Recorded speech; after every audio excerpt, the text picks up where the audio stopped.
Nous en sommes maintenant à la période de questions et de réponses orales et je cède la parole au chef de l'opposition officielle. Monsieur le Président, le premier ministre a encore une fois refusé l'évidence hier. Il avait un choix devant lui, soit gaspiller 19 millions de dollars ou investir 4 millions pour traiter rapidement les 18 000 dossiers d'immigration. Les experts, Monsieur le Président, sont là-dessus unanimes. Même après 20 ans de préparation, le premier ministre incarne toujours à merveille l'improvisation de son gouvernement. Malgré son engagement de traiter les 18 000 dossiers d'immigration, il préfère payer 19 millions pour les jeter à la poubelle. Malgré ses belles paroles sur les lanceurs d'alerte, il appuie le congédiement politique fait par son ministre de l'Agriculture. Après avoir déchiré sa chemise sur le bordel informatique, il laisse son shérif se tourner les pouces dans son bureau. Après avoir affirmé pendant des mois qu'il allait déchirer l'entente avec les médecins, on sait que son ministre ne le fera pas. Sans parler qu'il a littéralement leurré des milliers de personnes qui ont signé des pétitions sur les trop-perçus d'Hydro-Québec. Après nous avoir accusés de tous les torts, soudain, le mécanisme de remboursement que nous utilisons est rendu extraordinaire. Est-ce que le premier ministre peut avouer à la population qu'il est gêné de tous ces reculs et que, dans le cas des trop-perçus, il n'a jamais eu l'intention de les rembourser? On va simplement de faire attention aux mots utilisés, notamment leurrer, vous l'aurez compris, alors prudence sur les propos tenus, s'il vous plaît. La réponse du premier ministre. Monsieur le Président, tous les engagements qui ont été pris par la CAQ vont être respectés. Tous les engagements vont être respectés. D'abord, on pourrait les prendre, là, il y en avait plusieurs. Les médecins, effectivement, l'ancien ministre de la Santé a donné 20 de trop aux médecins spécialistes. Sur une masse salariale de 5 milliards, c'est 1 milliard de trop par année. Le président du Conseil du Trésor a réussi à s'entendre avec les médecins spécialistes pour faire une étude. On va avoir le résultat au mois de juin. Et pour l'instant, les indications qu'on a eues avec l'ICIS, c'est que l'écart est toujours de 20 C'est de l'argent qui aurait pu être investi pour soigner les patients, pour ajouter du personnel dans les CHSLD, pour être capable de mieux s'occuper de notre monde. L'ancien ministre de la Santé a préféré mieux s'occuper des médecins spécialistes. Monsieur le Président, maintenant, quand on parle d'immigration, 40 000 dossiers qui sont 40 000 personnes qui sont en attente à Ottawa, 40 000 personnes et plus qui sont en attente à Québec. C'est 80 000 personnes qui attendent à cause de l'ancien système, à cause de l'ancien gouvernement. On va corriger cette situation. Monsieur le Président, donnez-nous un peu de temps. Il y a beaucoup de choses à corriger, mais le gouvernement va le faire. Première complémentaire, Monsieur le chef de l'opposition officielle. Dans le cas des médecins, on disait « déchirer l'entente, on va récupérer 1 milliard ». Vous nous avez habitués à toutes sortes de pirouettes idéologiques au fil des ans, mais l'improvisation a assez duré. Dans le cas des trop-perçus d'Hydro-Québec, vous saviez très bien que vous ne rembourseriez jamais ces trop-perçus d'Hydro-Québec. Monsieur le Premier ministre, avez-vous induit la population en erreur? Monsieur le Premier ministre. Monsieur le Président, d'abord, si j'étais à la place du chef de l'opposition officielle, je serais gêné d'avoir donné 1 milliard de dollars par année de trop aux médecins spécialistes. C'est gênant. L'ancien gouvernement de médecins a donné de l'argent aux médecins plutôt que de soigner les patients. Honte à l'ancien gouvernement. Monsieur le Président, concernant les trop perçus d'Hydro-Québec, l'ancien gouvernement a trop perçu 1,5 milliard de dollars. 1,5 milliard de dollars. Entre autres, durant les 2 premières années du mandat libéral, on a eu des augmentations de tarifs de 10 On ne verra plus jamais ça qu'un gouvernement de la CAQ. Jamais. Monsieur le chef de l'opposition officielle, pour votre deuxième complémentaire. Monsieur le Président, la population commence à déchanter. Tout ce que le premier ministre sait faire, c'est attaquer le précédent gouvernement libéral, c'est attaquer le fédéral, c'est attaquer les autres provinces, c'est attaquer les experts qui ne pensent pas comme lui, c'est même attaquer les démarches judiciaires contre son gouvernement. C'est maintenant devenu la marque de commerce. Va-t-il enfin prendre ses responsabilités et se comporter en premier ministre? Monsieur le Premier ministre. Monsieur le Président, hier, la protectrice du citoyen a fait une proposition intéressante. Elle a dit, sur les 18 000 dossiers qui n'ont pas été traités par l'ancien gouvernement libéral, vous devriez rembourser 14 300 dossiers et vous devriez traiter en priorité les 3 700 dossiers de personnes qui sont déjà au Québec. Savez-vous quoi? Dès que le projet de loi va être adopté, c'est exactement ce qu'on va faire. Troisième complémentaire, votre attention, Monsieur le chef de l'opposition officielle. Monsieur le Président, que vaut vraiment la parole du premier ministre? Chaque jour, il dit une chose et Monsieur le leader du gouvernement Monsieur le leader du gouvernement. Monsieur le Président, le règlement est très clair que dans cette Chambre, on ne peut pas dire de ne pas prendre la parole donnée d'un élu. C'est la troisième fois, Monsieur le Président, dans les 3 précédentes questions, je ne me suis pas levé. Le chef de l'opposition officielle, ça fait assez longtemps qu'il est ici, il connaît le règlement, qui démontre un peu de respect pour le premier ministre du Québec. Monsieur le leader de l'opposition officielle. Président, je porte à votre attention que ce qu'a fait le chef de l'opposition officielle, c'est de poser la question, pas de l'affirmer. Je m'excuse, Monsieur le leader du gouvernement. Monsieur le Président, on ne peut pas faire indirectement ce qu'on ne peut pas faire directement. Le leader de l'opposition officielle le sait très bien. Pour la sérénité de nos débats, je demande au chef de l'opposition officielle de s'élever dans la tenue de ses propos. Je vous rappellerai qu'il faut prendre la parole des députés. Vous connaissez cette règle. Je vous demande de collaborer. Fait quelques fois ce matin sur des propos, des mentions, collaboration. Soyez prudents. Nous continuons la période de questions.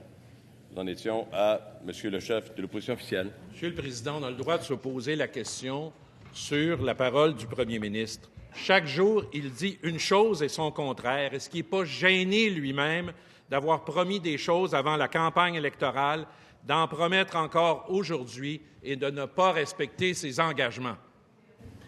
Monsieur le Premier ministre. Monsieur le Président, ce que les Québécois savent, c'est que l'ancien gouvernement libéral avait promis de ne pas augmenter les tarifs de garderie. Il a rompu sa promesse. Il avait promis de ne pas augmenter les tarifs d'électricité de plus que l'inflation. Il a rompu sa promesse. Il avait promis de ne pas augmenter les taxes scolaires de plus que l'inflation. Il a rompu sa promesse. Nous, on va réduire les taxes scolaires. On va remettre de l'argent dans les poches des familles pour 1,7 milliard de dollars, comme promis. On a un gouvernement qui a juste une parole. Ça fait très différent de l'ancien gouvernement. Question principale, Madame la députée de Saint-Henri-Sainte-Anne. Alors, merci, Monsieur le Président. Aujourd'hui marque le dernier jour des consultations sur le projet de loi sur l'immigration. Tout le monde est d'accord pour plus de régionalisation, plus d'intégration, plus de francisation. Mais les gens, Monsieur le Président, et notamment les milieux économiques, sont très inquiets. Et l'approche du ministre quant à son manque d'engagement clair pour le traitement des 18 000 dossiers qui touchent 50 000 personnes, dont plusieurs milliers au Québec, suscite cette inquiétude. Un exemple, le Conseil du patronat nous dit la chose suivante. Nous ne comprenons pas pourquoi il n'y aurait pas de CSQ émis alors que le Québec peine à combler les 118 000 postes vacants et que des projets d'investissement sont présentement mis en veilleuse. Ceci est en train de ralentir notre économie. Le ministre de l'Immigration ne semble pas voir que les milieux économiques voient des choses quotidiennement sur le terrain. Est-ce que le ministre de l'Immigration peut se lever pour nous dire s'il a même une idée de la tendance du taux de chômage des immigrants 0,5 ans présentement? Monsieur le ministre de l'Immigration. Monsieur le Président, lorsqu'on se lève dans cette Chambre, il ne faut pas faire uniquement des propos sélectifs, parce que la députée de Saint-Henri-Sainte-Anne a entendu aussi les acteurs du milieu économique qui sont venus souligner le fait que le gouvernement allait dans la bonne direction en faisant en sorte d'arrimer les besoins du marché du travail avec le profil des candidats. Honnêtement, on se retrouve dans une situation où le Conseil du patronat disait « Les besoins du marché du travail seront pris en compte ainsi que l'importance de la participation des nouveaux arrivants au dynamisme des régions.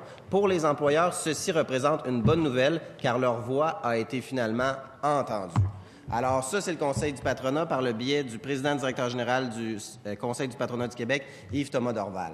Honnêtement, Monsieur le Président, on est en action. On répond à la demande des milieux économiques, entre autres. On répond aussi à la réalité des personnes immigrantes. Parce que, Monsieur le Président, la députée de Saint-Henri-Sainte-Anne ne veut pas l'admettre, mais durant tout le règne libéral, on a négligé les personnes immigrantes. Moi, je suis tanné de cette façon de faire-là. Je veux qu'on accompagne mieux les personnes immigrantes. Je veux m'assurer que lorsqu'elles viennent au Québec, elles puissent travailler dans un emploi à la hauteur de leurs compétences.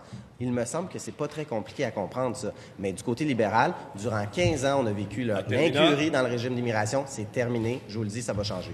Première complémentaire, Madame la députée de Saint-Henri-Sainte-Anne. On s'adresse à la présidence, bien sûr. Monsieur le Président, heureusement, on n'a pas attendu le ministre de l'Immigration pour voir des changements concrets sur le terrain. Lorsqu'on regarde la tendance lourde du taux de chômage des immigrants 0,5 ans, vous ne cessez pas de dire que c'était du simple au double. Mais je vous présente ces chiffres-là. Vous verrez que depuis le mois d'août, le taux de chômage des immigrants 0,5 ans est passé de 13,2 % jusqu'en janvier à 7,9 %. C'est ça qui se passe sur le terrain aujourd'hui. Et le 7,9 %, c'est mieux que ce que fait l'Ontario. Ça devrait réjouir le premier ministre. Que répond le ministre de l'Immigration lorsqu'il voit ça? Monsieur le ministre de l'Immigration. Monsieur le Président, est-ce que la députée de Saint-Henri-Sainte-Anne nie que encore le taux de chômage est plus élevé chez les personnes immigrantes que chez la population native? Est-ce qu'elle le nie? C'est une réalité que le taux de chômage est plus élevé. Il n'est pas normal que le taux de chômage soit plus élevé chez les personnes immigrantes depuis moins de 5 ans. Pourquoi est-il plus élevé? Il est plus élevé parce qu'il n'y avait pas d'accompagnement personnalisé des immigrants qu'on accueillait au Québec. Nous, ce qu'on fait avec le projet de loi 9, on s'assure dès l'étranger de déployer des ressources. On donne des outils au ministère de l'Immigration pour offrir des services en matière d'intégration, de francisation, en employabilité, même aux immigrants qui sont en statut temporaire. Honnêtement, c'est pas s'occuper des personnes immigrantes pour s'assurer de leur insertion au Québec. Je me demande c'est quoi. On est dans l'action. Vous ne l'avez pas été. Deuxième complémentaire, Madame la députée de Saint-Henri-Sainte-Anne. Monsieur le Président, il dit tellement qu'on n'a pas été dans l'action alors que les taux de chômage sont en chute drastique présentement. Quand il regarde les taux, il verrait 7,9 %. C'est mieux que l'Ontario. Le point est le suivant. Le monde économique change, mais la rigidité du ministre de l'Immigration est remarquée partout, sur toutes les tribunes. Toutes les personnes qui sont venues en commission parlementaire l'ont dit, l'ont répété. On ne comprend pas la rigidité du ministre de l'Immigration. La question est claire. Est-ce que, oui ou non, il va traiter l'ensemble des 18 000 dossiers? Pas seulement parce que c'est la bonne chose à faire, parce que le milieu Monsieur le ministre de l'Immigration. Monsieur le Président, parlons de rigidité. Rigidité dans les consultations, dans les commissions parlementaires. Et rigidité ici au Salon Bleu quand vient le temps d'adopter un principe sur un projet de loi qui est fondamental sur le vote aux 2/3 pour l'UPAC, pour nos institutions. Rigidité du Parti libéral à comprendre le message qui leur a été envoyé par les Québécois. Nous, ce qu'on fait avec le projet de loi, c'est de s'assurer d'avoir une meilleure adéquation. Pourquoi être fermé? Je vais déposer une motion tout à l'heure qui demande au gouvernement de traiter les 3 700 dossiers qui étaient présents au Québec de façon prioritaire dans le nouveau système ARIMA. Vous m'avez dit, je vous tends la main. À mon tour de vous tendre la main. Allez-vous accepter la motion pour qu'on puisse faire en sorte de traiter prioritairement ces personnes-là qui pourraient se trouver au Québec? J'attends votre réponse. Question principale, Madame la députée de Saint-Laurent. En parlant de rigidité, Monsieur le Président, on préparait la rigidité avec les maternelles 4 ans, n'importe où, n'importe comment. Depuis plusieurs mois, le réseau de l'éducation le dit et le répète. On n'a pas d'espace pour accueillir les maternelles 4 ans. Le ministre accuse tout le monde qui pose des questions sur la faisabilité de manquer d'ambition. Les projets déjà autorisés par le gouvernement doivent être modifiés afin de répondre à l'obsession du premier ministre. La maternelle 4 ans, coûte que coûte, à n'importe quel prix, même si c'est le gros prix. Même si ça veut dire que certains projets devront être tassés pour faire place aux maternelles 4 ans. Monsieur le Président, j'ai ici le PQI modifié à la demande du ministre de l'Éducation pour faire place aux maternelles 4 ans. C'est simple. Ça passe du simple au double. 4 millions? Ben non, on a besoin de 4 maternelles 4 ans, c'est rendu 8 millions. Est-ce que le ministre de l'Éducation peut nous dire s'il y a un plan? Est-ce que le ministre de l'Éducation peut aussi nous faire la démonstration qu'il sait compter? Monsieur. On demande le dépôt du document. Vous acceptez. Document déposé, Monsieur le ministre de l'Éducation et de l'Enseignement supérieur. C'est bien, Monsieur le Président. Je pense que ma collègue fait référence à un article publié par TVA ce matin sur la Commission scolaire de Laval.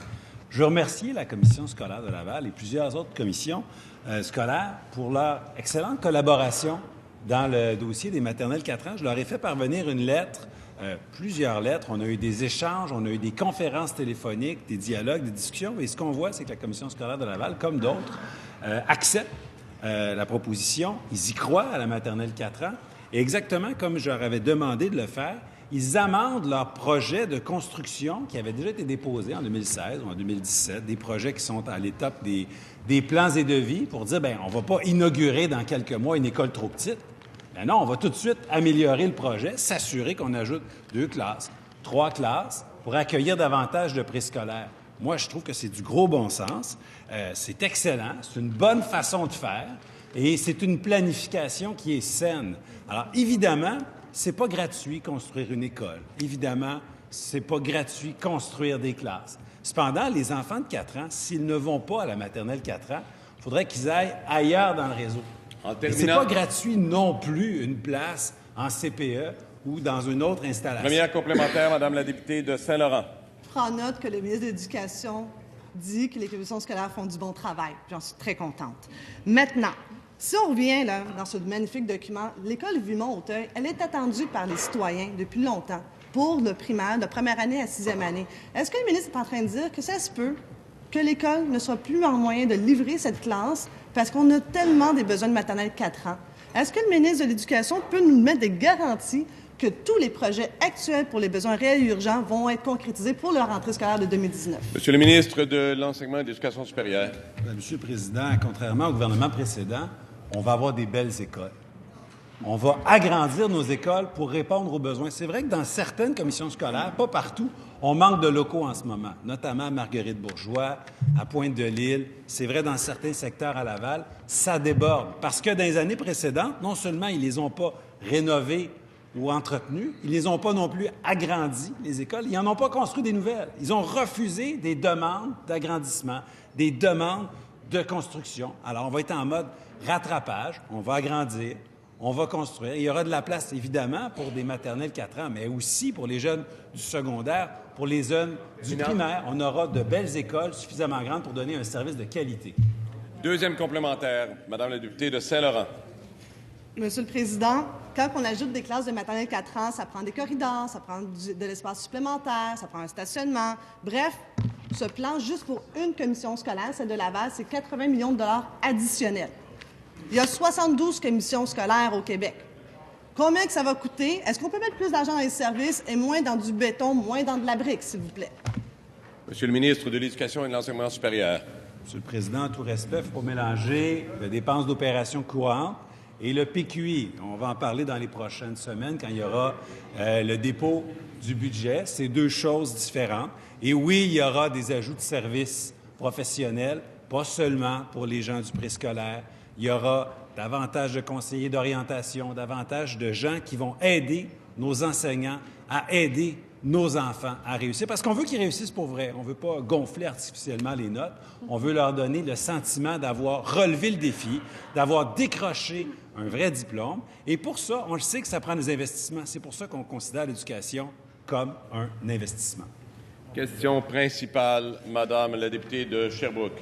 Merci, Monsieur le Président. Ce matin, on a enfin commencé à savoir combien l'obsession du ministre de l'Éducation risque de coûter aux Québécois. 80 millions de dollars, c'est ce que ça coûterait seulement à la commission scolaire de Laval pour les maternelles 4 ans. Ça va coûter des milliards. À des endroits comme à Montréal, le coût des terrains va faire exploser les coûts. C'est des milliards de dollars que le ministre de l'Éducation veut dépenser pour faire entrer des nouveaux élèves, alors qu'on est loin, très loin, de répondre aux besoins des élèves qui y sont déjà. À titre de rappel, le ministre s'est aussi engagé à améliorer les conditions de travail des enseignants, des spécialistes, du personnel de soutien, à améliorer les services aux élèves, à maintenir le financement des écoles qui ont perdu leur indice de défavorisation, à donner 1 heure d'activité parascolaire à tous les élèves et à mettre à niveau les infrastructures. Tout ça a aussi un coût. Quelle est la priorité du ministre? Sauver la face du premier ministre qui a joué son siège sur la maternelle 4 ans ou répondre aux besoins des enfants qui sont déjà dans le réseau d'éducation et qui lancent des appels à l'aide? Monsieur le ministre de l'Éducation et de l'Enseignement supérieur. Monsieur le Président, je veux rassurer ma collègue. Effectivement, c'est pas gratuit de donner des services de qualité. Effectivement, ça va coûter de l'argent pour améliorer les services qu'on donne, autant au préscolaire, au primaire, au secondaire. Par contre, on va bien administrer cet argent-là. On ne sera pas dépensier parce qu'il ne faut pas que l'argent se perde en bureaucratie, il ne faut pas que l'argent se perde dans des structures, il faut que l'argent aille dans les écoles. Puis il faut que les gens qui vont prendre les décisions, c'est ceux et celles qui connaissent les élèves par leur nom. C'est comme ça que l'argent sera le mieux investi, le mieux dépensé pour ajouter des services directs aux élèves. Le 80 millions dont on parle, ou auquel on fait référence pour la commission scolaire de Laval, ce n'est pas seulement pour la maternelle 4 ans, mais ce n'est pas de l'argent non plus qui est alloué, qui est dépensé. Ce sont les demandes de la commission scolaire de Laval dans le PQI, qui visent à agrandir des écoles et à faire de la place pour des maternelles 4 ans, mais qui visent aussi à rajouter d'autres services, d'autres locaux pour les services de garde, améliorer l'école pour avoir de belles écoles. Moi, je ne trouve pas que c'est une mauvaise idée de faire des demandes qui permettent d'améliorer notre parc d'école. Parce que oui, on veut que nos jeunes et les gens qui travaillent dans les écoles aient un environnement sain. Madame, Monsieur le leader du troisième groupe d'opposition. Le ministre devrait demander à son collègue du Trésor une question. Il devrait lui poser une question très simple. L'argent, là, est-ce que c'est infini? Je pense que la réponse, ce serait non. Il faut donc faire des choix. Et pendant qu'il vide la caisse pour réaliser son... Non, je vous demande, s'il vous plaît, votre attention. Non, ce n'est pas complété. Vous savez, le temps passe, on est en période de questions. Je vous demande, s'il vous plaît, je vous demande d'être attentif. Monsieur le leader de l'opposition officielle, on poursuit. Pendant que le ministre vide la caisse pour réaliser son obsession des maternelles 4 ans, il y a un papa d'une petite fille de 8 ans qui lance un cri d'alarme aujourd'hui. Ça va peut-être faire un peu moins rigoler de la part du gouvernement. Je le cite et je dépose sa lettre. Je tiens pour responsable la CAQ de s'obstiner à mettre en place leur projet de maternelle 4 ans envers et contre tout, alors que l'urgence, c'est maintenant. C'est-tu drôle, ça aussi? Monsieur le ministre de consentement pour déposer le document. Y a-t-il consentement? Consentement. Monsieur le ministre de l'Éducation et de l'Enseignement supérieur. Bien, j'ai bien hâte, Monsieur le Président, de lire cette lettre parce que, manifestement, peut-être que l'enfant de ce papa-là n'a pas eu les services auxquels il avait droit ces dernières années. Et ça, c'est loin d'être drôle quand on n'a pas les services nécessaires pour notre enfant. J'ai eu dans ma classe, quand j'enseignais, à de nombreuses reprises à faire face à des parents qui étaient tannés d'être sur des listes d'attente, qui voulaient des services pour aider leurs enfants à réussir, qui étaient obligés d'aller au privé pour avoir des diagnostics. On veut s'attaquer à ça. On veut améliorer les services. On le fait en travaillant ensemble, famille, santé, éducation. Je sais, on n'est pas habitué de voir ça, mais il faut s'habituer. On va travailler en équipe au service des Québécois et de la réussite scolaire. Deuxième complémentaire, Monsieur le leader du troisième groupe d'opposition. En effet, il la lira, la lettre, parce que l'enfant en question a fréquenté une maternelle 4 ans. Il la lira, la lettre. Pendant que le ministre agit avec la délicatesse d'un bulldozer, là, il y a des gens dans le réseau qui lancent des appels à l'aide. Je dépose une deuxième lettre signée par des parents de Montréal qui disent que, suite à la révision des indices de défavorisation, il y a des coupures qui s'en viennent dans les écoles. Il y a quelques mois, ici, le ministre s'est engagé à ce qu'il n'y ait pas de coupure de service. 3 mois plus tard, on est au même point. Est-ce qu'il peut reprendre cet engagement ici et maintenant? Consentement pour le dépôt de documents. Consentement. Monsieur le ministre de l'Éducation et de l'Enseignement supérieur. Monsieur le Président, on approche du moment du budget, évidemment. Les oppositions voudraient qu'on mette sur la table toutes les mesures tout de suite, mais c'est pas comme ça que ça fonctionne. Je pense qu'on peut être confiant dans la capacité de ce gouvernement à mettre de l'avant les services aux élèves et non pas les structures et non pas la bureaucratie, à écouter la voix des parents, à écouter la voix des enseignants et de tous ceux et celles qui rendent des services dans nos écoles primaires et secondaires à tous les jours. On ne pourra pas tout faire tout de suite la première année, mais on a un plan ambitieux pour nos écoles, on a un plan ambitieux pour la réussite de nos jeunes, puis on veut les aider à développer leur plein potentiel. Ça va se manifester dans le budget, mais il faut être patient. Question principale, Monsieur le chef du deuxième groupe d'opposition. Monsieur le Président, au rythme où vont les choses, bientôt, le gouvernement de la CAQ aura brisé davantage d'engagements qui aura traité de dossiers en immigration. Les reculs de ce gouvernement sont quotidiens. Dans le scandale des trop-perçus d'Hydro-Québec, le premier ministre en a sorti une bonne hier. Il a dit que les promesses faites avant la campagne électorale ne comptent pas, ce n'est pas une priorité pour les Québécois. Mais si on donne le choix aux Québécois entre se faire rembourser l'argent qu'ils se sont fait voler, 1,7 milliard, puis pas se faire rembourser, je pense qu'ils vont prendre se faire rembourser. Le gouvernement a fait des pétitions, posé des questions. Il était fâché, là, je me souviens du premier ministre. Pas compliqué, 1,7 milliard de trop perçus. Les Québécois peuvent-ils choisir à quelle cause ils vont contribuer? Là, ils ont fait une contribution involontaire. Alors, ils veulent être remboursés et c'est ce qu'on demande. Il y a beaucoup d'argent en jeu. Lorsque le gouvernement était dans l'opposition, il avait fait une pétition qui disait « Libéraux remboursés ». Aujourd'hui, je dis « caquistes remboursés ». Monsieur le Premier ministre. Monsieur le Président, pendant les 15 années libérales, les trop perçus d'Hydro-Québec sont élevés à peu près à 1,5 milliard. Ce qu'on a proposé durant la campagne électorale, c'est de remettre 1,7 milliard dans les poches des familles en baissant les taxes scolaires et en augmentant le crédit d'impôt pour le deuxième et le troisième enfant. C'est ce qu'on a promis, c'est ce qu'on va faire. Maintenant, ce qui est moins clair, c'est que le Parti québécois était contre le fait qu'on remette de l'argent dans le portefeuille des Québécois. Il disait que c'était impossible, c'était de la magie. On ne pouvait pas remettre un sou dans le portefeuille des Québécois. Aujourd'hui, le même Parti québécois vient nous dire 1,5 milliard, remettez ça aux Québécois. Où suggère-t-il qu'on le prenne, le 1,5 milliard? Parce que nous, on va respecter notre engagement de 1,7 milliard. S'il faut ajouter 1,5 milliard, où propose-t-il de le prendre? Première complémentaire, Monsieur le chef du deuxième groupe d'opposition. Ça va le suivre longtemps, Monsieur le Président, je vous le garantis. Dans l'opposition, le premier ministre disait les libéraux contournaient l'esprit de la loi, détournement de l'argent des consommateurs, taxes déguisées. Aujourd'hui, le premier ministre, il dit quoi quand il rembourse 50 %? C'est-tu comme une demi-taxe déguisée, une moitié détournement de l'argent des contribuables, un contournement inachevé de l'esprit de la loi? Il a pris un engagement, il ne le tient pas. Qu'ils disent donc aux Québécois qu'il n'est pas capable de répondre à l'engagement qu'il a pris pour se faire élire. Puis là, il est prêt à faire bien les affaires pour rester au pouvoir. Monsieur le Premier ministre. Monsieur le Président, on aura tout vu. Ce matin, on a Québec solidaire qui nous accuse de trop dépenser en éducation. Puis on a le Parti québécois qui nous accuse de ne pas remettre assez d'argent dans le portefeuille des Québécois. Je ne sais pas, là, mais il me semble que ce n'est pas tout à fait ce qu'on a entendu durant la campagne électorale. Ce que je peux dire au chef de la deuxième opposition, c'est que sous notre gouvernement, jamais les tarifs de l'électricité vont augmenter de plus que l'inflation. Jamais. Ça n'a pas été le cas avec le Parti libéral. Durant les 2 premières années, ça a augmenté de 10 %. Avec nous, ça sera maximum l'inflation. C'est promis, puis ça sera une promesse tenue. Deuxième complémentaire, Monsieur le chef du deuxième groupe d'opposition. C'est pas le sujet de la question. 1,7 milliard de trop perçus qui les remboursent, c'est ça que les Québécois veulent. J'ai une liste pour lui.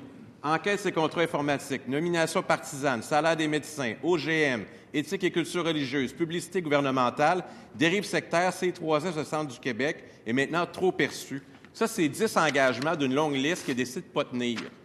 C'est quoi la différence entre lui et le Parti libéral? Monsieur le Premier ministre. Monsieur le Président, tous les engagements qui ont été pris par la CAQ durant la campagne électorale seront respectés.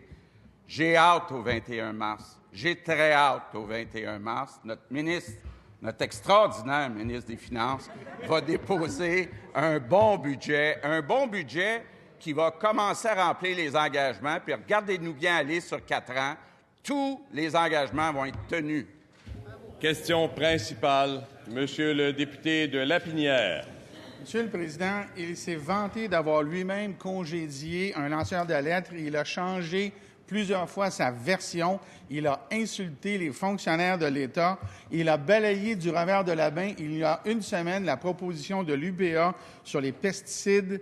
Monsieur le Président, le ministre de l'Agriculture a aussi la responsabilité de s'assurer que ce qu'il y a dans notre assiette ne nous empoisonne pas. Et qu'est-ce qu'on constate aujourd'hui? Il a empoisonné le climat de son ministère, du ministère de l'Environnement et finalement de celui de tout le gouvernement. Ce matin, Monsieur le Président, à l'enquête de la protectrice du citoyen s'ajoute une poursuite en diffamation pour congédiement illégal et abusif. Et c'est peut-être même pas la dernière poursuite, Monsieur le Président, mais c'est certainement la goutte qui fait déborder le vase.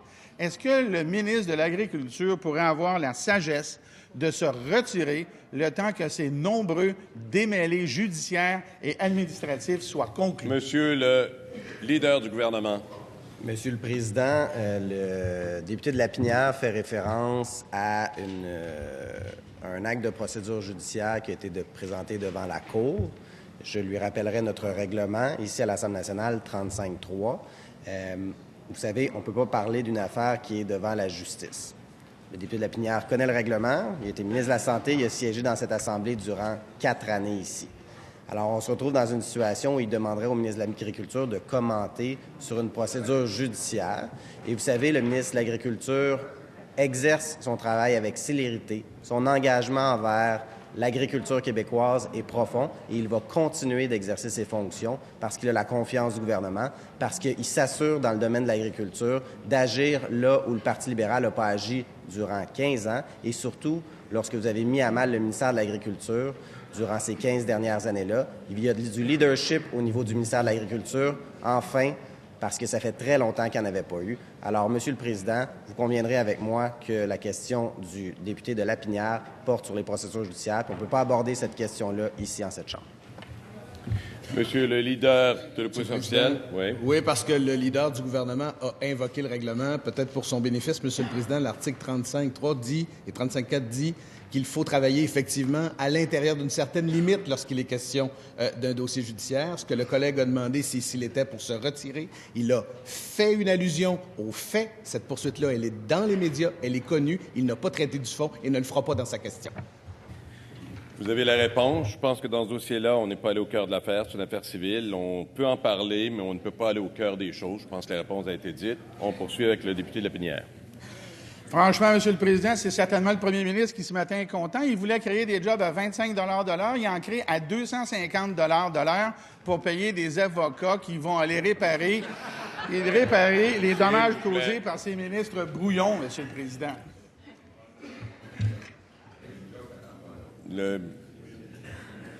Non, vous continuez, Monsieur le député. Je ne me suis pas levé. Vous êtes assis. Je pense que vous étiez debout.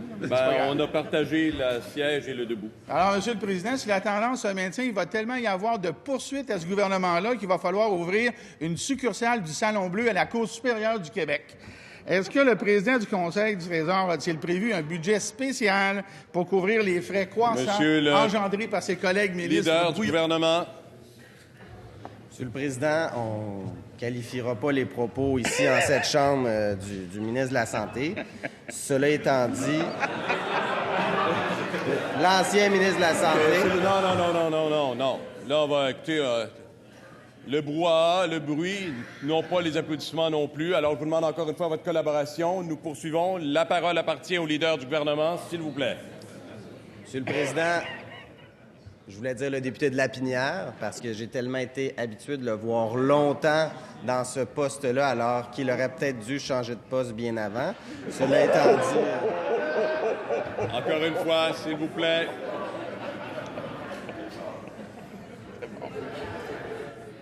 Non, écoutez, là, c'est la 3e fois. Est-ce que je peux vous rappeler encore une fois ce jeudi qu'on est attentif, qu'on collabore, que la parole appartient à celui qui est debout, à celle qui est debout, tant pour la question que pour la réponse. Alors, on poursuit. Monsieur le leader du gouvernement, votre attention. Monsieur le Président, vous savez, lorsqu'on propose des réformes au sein de l'État québécois, il faut avoir du courage pour le faire. Ça veut dire que, parfois, le gouvernement du Québec sera attaqué devant les tribunaux. Il est légitime pour les gens de s'adresser aux libéraux et de faire en sorte de faire valoir leurs droits, mais nous serons présents pour défendre l'intérêt des... Deuxième complémentaire, Monsieur le député de Lapinière. Monsieur le Président, le ministre de l'Agriculture coûte cher et s'il va probablement coûter plus cher. Le ministre de l'Immigration coûte cher et il va sûrement coûter plus cher face à son irritabilité.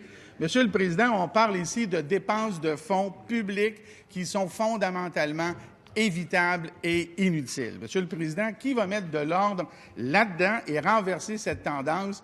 Est-ce que le président du Conseil du Trésor peut nous dire quand, pour lui, ça va être assez et quand il va mettre un plafond à son budget de dépenses inutiles? Monsieur le leader du gouvernement. Monsieur le Président, en termes de saine gestion des fonds publics, on n'a pas de leçon à recevoir du député de Lapinière. Il a conféré 1 milliard de trop aux médecins spécialistes à l'époque où il était ministre de la Santé. Son gouvernement a fait en sorte de donner beaucoup trop d'argent aux médecins, alors que partout dans le réseau de la santé, il y a des besoins. Alors qu'il ne voulait pas donner 2 bains par semaine aux gens dans les CHLD. Alors que... Le leader de l'opposition officielle. Monsieur le Président, je veux bien. Là, il impute des motifs, puis il invoque le règlement. Il ne répond même pas à la question. Le règlement, c'est pour tout le monde. 79 lui demande. Monsieur le leader du gouvernement, Poursuivez votre réponse. Merci, M. le Président. Je suis en train de répondre à la question. On me parle de gestion des fonds publics, alors qu'à l'époque où le député Lapinière était ministre de la Santé, c'était un bar ouvert pour les médecins spécialistes. Honnêtement, nous, on va s'occuper des gens, on va donner des services à la population. Puis je ne peux pas vous dire le nombre de personnes que j'ai rencontrées dans mon bureau de comté les 4 dernières années. Question principale, Monsieur le député de Jean Lesage. Merci, Monsieur le Président. En décembre dernier, j'ai demandé au ministre des Transports de me trouver un seul argument pour le troisième lien. Il n'a pas été capable. J'ai demandé ensuite de me nommer un seul expert en faveur du troisième lien. Il n'a pas été capable. On trouve que les masques tombent et que là, on réalise finalement que ce projet-là, c'était un slogan électoral. Aujourd'hui, on apprend que ce même gouvernement ne veut même pas entretenir et faire des rénovations urgentes sur le pont de Québec. Alors, c'est quoi le plan? Est-ce que c'est de laisser dépérir le pont pour trouver enfin un argument pour le troisième lien? Monsieur le ministre des Transports. Monsieur le Président, ce deuxième lien, le pont de Québec, est extrêmement important pour les automobilistes. Il y a plus de 30 000 automobilistes qui l'utilisent à tous les jours. On a vu jusqu'à quel point le premier lien, le deuxième lien, le pont Pierre-Laporte et le pont de Québec sont importants quand on doit malheureusement les fermer. De là l'importance d'un futur troisième lien pour la mobilité, pour la sécurité. Maintenant, on doit investir près de 200 millions de dollars dans les prochaines années pour ce tablier du pont de Québec. Et en 2014, le gouvernement de l'époque avait signé une entente, si je peux le dire ainsi, avec le gouvernement fédéral pour investir à peu près 25 millions de dollars. 5 ans plus tard, les demandes du fédéral pour peinturer ce pont sont à la hauteur de 150 à 200 millions de dollars. Alors, vous comprendrez que pour nous, la sécurité est importante. Ce pont est sécuritaire. Pour nous, ce tablier qu'on doit refaire est important. Et on va se concentrer présentement avec nos négociations avec le fédéral pour le tramway de Québec. C'est notre priorité. Première complémentaire, Monsieur le député de Jean Lesage. Alors, on voit qu'il est beaucoup plus facile de mettre 4 à 10 milliards sur un éventuel troisième lien qui ne sert à rien que sur des réparations urgentes. Mais on va se le dire, là, à Québec, c'est pas tout le monde qui est pour le troisième lien. Et on va vous le prouver le 13 mars prochain avec un rassemblement au d'Auteuil contre le troisième lien. Et d'ailleurs, j'invite le ministre, s'il accepte, à venir à cette rencontre pour écouter les opposants au projet. Est-ce que le ministre va venir à notre rassemblement? Monsieur le ministre des Transports. Président, on a dû fermer cet hiver 4 fois le pont de Québec et le pont Pierre-Laporte, dû à des situations climatiques extrêmement difficiles. De là l'importance de ce troisième lien pour la mobilité, la sécurité, mobilité des marchandises et des usagers. Je le répète, l'entente de l'époque demandait que le gouvernement provincial injecte 25 millions de dollars pour la peinture du pont de Québec. Ce que le fédéral nous demande aujourd'hui, c'est 150 à 200 millions de dollars. C'est une somme extrêmement importante. On doit investir avant toute chose 200 millions sur le tablier du pont. C'est là-dessus qu'on va se concentrer et sur nos négociations pour le tramway de Québec. Deuxième complémentaire, Monsieur le député de Jean Lesage. Un bilan initial de la santé publique a démontré cette semaine que les voitures étaient la principale source de pollution dans Limoilou et les quartiers centraux. Le ministre s'obstine encore à faire un troisième lien à l'est et à ajouter des milliers de voitures sur les routes de Beauport et Limoilou. Est-ce qu'on peut au moins avoir un engagement du ministre qui arrête de niaiser avec Ottawa puis qui confirme que les fonds seront présents pour le tramway à Québec dans le prochain budget? Monsieur le ministre des Transports. Pour le député, si je l'écoutais, s'il y avait juste 100 des véhicules électriques sur ce troisième lien, il ne serait pas content. Il y avait juste du transport en commun, il ne serait pas content. Je lui dis une chose, pour l'aspect sécurité, pour ce projet important pour tout l'Est du Québec, ce troisième lien, l'engagement que le premier ministre a pris, que notre gouvernement a pris, on va dire présent d'ici la prochaine élection pour une première pelletée de terre pour ce troisième lien. Mais au-delà de toute chose, Monsieur le Président, on va investir 200 millions de dollars pour le tablier du pont. C'est ce qui est important pour la sécurité de ce pont de Québec et continuer nos négociations pour réaliser le projet structurant de la Ville de Québec avant toute chose. Question principale, Monsieur. Vous choisissez. Monsieur le député de Laval-des-Rapides. Merci beaucoup, Monsieur le Président. La députée de Saint-Hyacinthe, en avril 2017, disait la chose suivante. Une entreprise privée qui surfacturerait ses clients fait face à deux possibilités.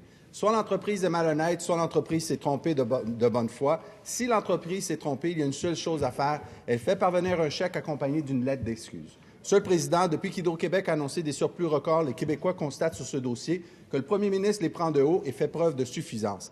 Il a été démontré que le premier ministre a joué sur les mots pour se défiler de cette fausse promesse qu'il a faite aux Québécois en leur faisant miroiter un remboursement d'1,5 milliard sur leur facture d'électricité.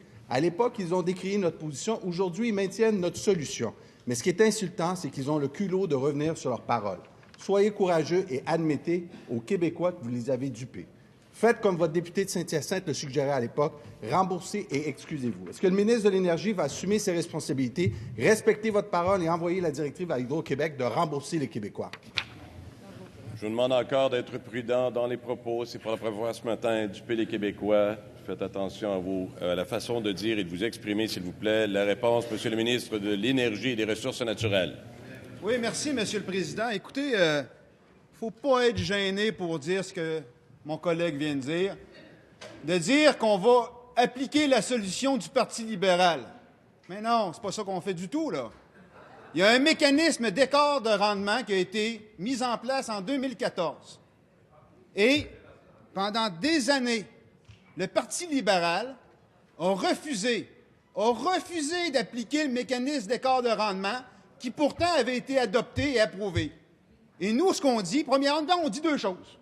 On dit, dorénavant, là, l'augmentation tarifaire d'Hydro-Québec, ça ne sera jamais au-delà de l'inflation.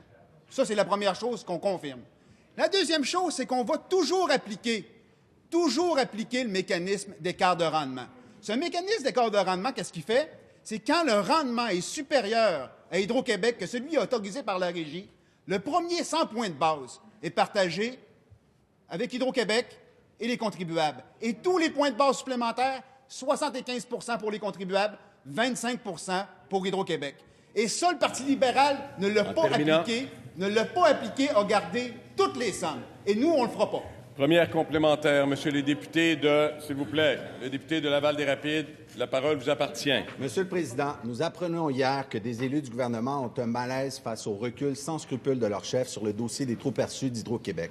Le Journal de Québec d'hier rapportait des propos d'élus du gouvernement qui vivent mal avec ce revirement inexplicable. On dit « on ne paraît pas bien, je ne suis pas à l'aise », on disait que c'est de l'argent volé et là on dit que c'est correct. On mérite certainement quelques claques médiatiques. Comment le ministre de l'Énergie peut-il expliquer aux Québécois et à tous ses collègues ce revirement et ce volte-face sans honte aux Québécois? Monsieur le ministre de l'Énergie et des Ressources naturelles. Monsieur le Président, honnêtement, mon collègue, s'il y a un malaise à avoir, là, il devrait être de sa part d'avoir pas appliqué, quand ils étaient au gouvernement, le mécanisme d'écart de rendement. Ça serait un vrai malaise. Il y a un mécanisme en place, un mécanisme qui existe, qui est très précis. Hydro-Québec propose et Régie de l'énergie vient statuer en réalité sur un taux de rendement attendu. Aussitôt qu'il y a un écart de rendement sur le taux de rendement attendu, les 100 premiers points de base partagés 50-50, tous les points de base supplémentaires 75-25. Et n'oublions pas que dans les 15 dernières années, 4 fois l'écart de rendement était négatif, et quand l'écart de rendement est négatif, est assumé en totalité par la société d'État. Donc, c'est un bon mécanisme et on va l'appliquer toujours. Deuxième complémentaire, Monsieur le député de Darcy-Migui. En principal. Question principale, Monsieur le député de Darcy-Migui. Monsieur le Président, Nakousset, de la Nation Cri, est la directrice du foyer pour femmes autochtones de Montréal. Elle accompagne et conseille des femmes des Premières Nations et des communautés inuites avec un dévouement et une détermination remarquables. Ces femmes se trouvent à Montréal, souvent sans abri, victimes de la violence conjugale, prises avec de graves problèmes de toxicomanie. 3 de ces femmes ont péri au mois de janvier, sans avoir même été admises pour le traitement. Plus qu'une fois, elles se trouvaient victimes du racisme, d'incompréhension et du rejet. Les listes d'attente pour les femmes autochtones ne cessent pas de s'allonger. Est-ce que la ministre responsable des Affaires autochtones est au courant de la crise à Montréal et ailleurs au Québec et de son ampleur? Comment est-ce qu'elle va intervenir? Madame la ministre responsable des Affaires autochtones. Merci, Monsieur le Président. Je remercie mon collègue pour sa question. Effectivement, c'est un cri du cœur que les femmes ont lancé.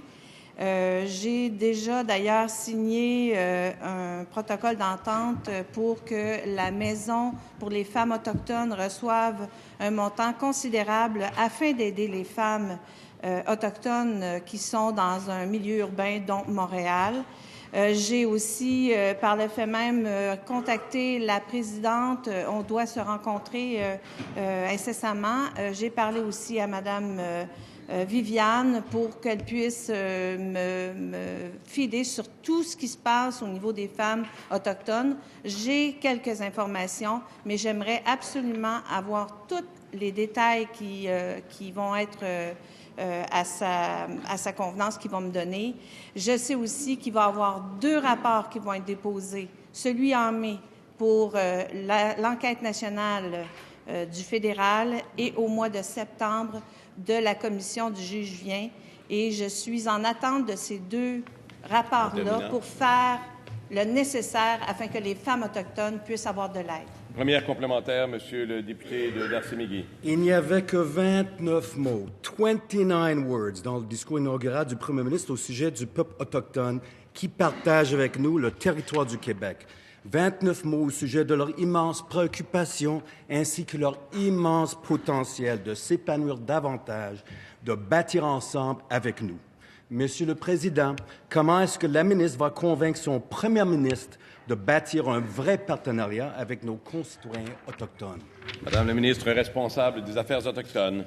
Monsieur le Président, je rassure mon collègue que le premier ministre a une attention particulière pour les peuples autochtones parce que le 16 novembre dernier, on a eu une rencontre avec tous les grands chefs des 11 nations qui était la réunion c'était à Wendake. Et le 16 novembre dernier, Monsieur le Président, le premier ministre a mentionné à toutes les nations que son but était de travailler de nation à nation. On leur a proposé des mécanismes de travail. Ils sont en train de travailler avec le gouvernement afin qu'on puisse s'entendre sur combien de tables de travail nous devons faire. Il y a un travail qui est déjà fait depuis le 16 novembre dernier. Cela met fin à la période de questions et de réponses orales. Merci.